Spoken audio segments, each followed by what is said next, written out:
Nabi Yunus merupakan salah satu nabi yang diutus oleh Allah untuk mengajak penduduk Ninawa agar beriman. Ninawa merupakan daerah Mosul, Irak yang pada masa itu penduduknya berpaling dari jalan Allah dan masih menyembah berhala. Pada suatu ketika, Nabi Yunus menemui penduduk Ninawa yang sedang melakukan ritual penyembahan berhala. Kedatangan Nabi Yunus ditolak oleh para penduduk, bahkan mereka mengolok-olok dan menghinanya. Sehingga hal ini menyebabkan Nabi Yunus marah dan meninggalkan mereka. Kemudian Allah meminta Nabi Yunus untuk memberitahukan kepada kaumnya bahwa Allah akan memberikan azab. Saat meninggalkan kampung Ninawa, Nabi Yunus sudah tidak mengharapkan keimanan para penduduknya. Beliau pergi dengan perasaan penuh amarah dan kecewa dengan kaumnya. Setelah penduduk mengetahui bahwa Nabi Yunus telah pergi, maka azab benar-benar diturunkan oleh Allah.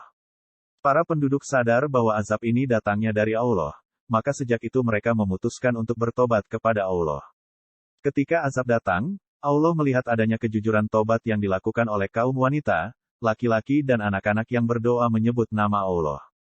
Mereka berdoa kepada Allah karena takut akan azab yang telah menimpanya.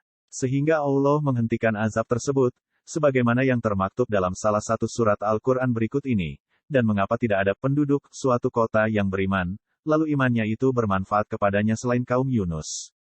Ketika mereka kaum Yunus itu beriman, kami hilangkan dari mereka azab yang menghinakan dalam kehidupan dunia, dan kami beri kesenangan kepada mereka sampai kepada waktu yang tertentu. Al-Quran, Surat Yunus, ayat 98. Melihat peristiwa azab yang menimpa penduduk Ninawa, Nabi Yunus tetap meninggalkan kampung tersebut. Padahal Allah belum mengizinkan beliau untuk pergi meninggalkan para kaumnya. Namun Nabi Yunus sudah terlanjur marah kepada kaumnya. Setelah itu Nabi Yunus pergi ke tepi laut dan menaiki sebuah kapal. Tiba-tiba kapal yang dinaiki beliau oleng terombang-ambing karena dahsyatnya ombak. Untuk mengatasi kapal yang oleng ini, para penumpang memutuskan untuk mengurangi barang-barang bawaan dan melemparkannya ke laut. Barang-barang yang dilemparkan ke laut tak cukup untuk menampung beban.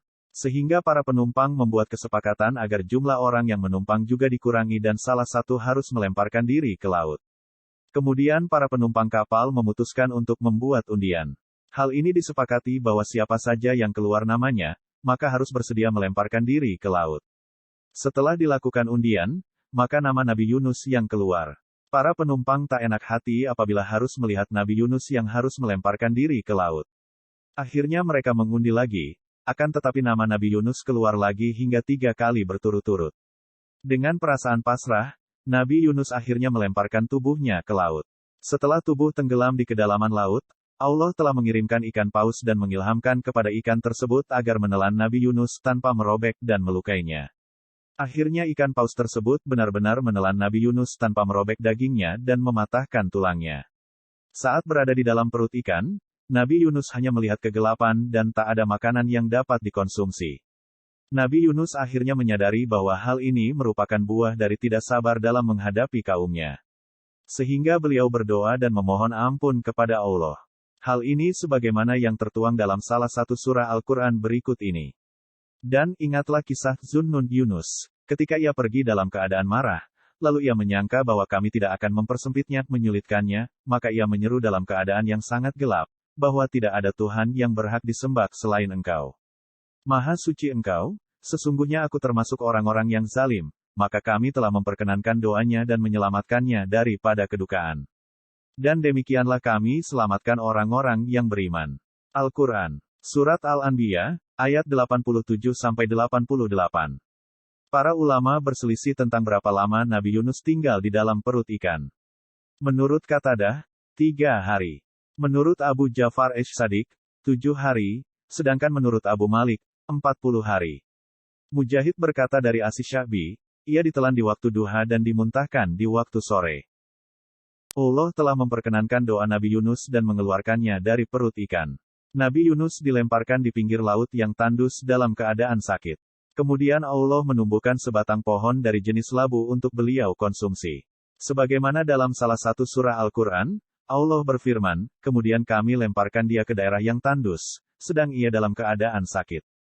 Dan kami tumbuhkan untuk dia sebatang pohon dari jenis labu. Al-Quran, Surat Asy-Sa'afat, ayat 145-146. Setelah itu Nabi Yunus diperintahkan oleh Allah untuk kembali menemui kaumnya. Hal ini dilakukan untuk memberitahu bahwa Allah telah menerima taubat para penduduk. Di samping itu, Allah juga akan memberikan mereka kenikmatan hidup hingga waktu tertentu.